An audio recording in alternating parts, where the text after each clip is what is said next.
এই শাড়িটা আমি ফ্লিপকার্ট থেকে নিয়েছি।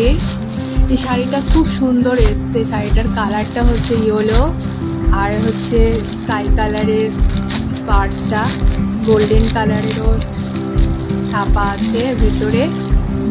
শাড়িটা খুব সুন্দর এসছে। এবার খুলে দেখছি যে ফাটা আছে কিনা বা ছেঁড়া আছে কিনা, তাহলে পাল্টানো যাবে, নাহলে এমনি পাল্টানো যাবে না। শাড়িটা খুলে এত সুন্দর, এত সফট, দেখো শাড়িটা কি সুন্দর। আমার তো খুব পছন্দ হয়েছে। তোমাদের কেমন লেগেছে কমেন্ট করে জানিও।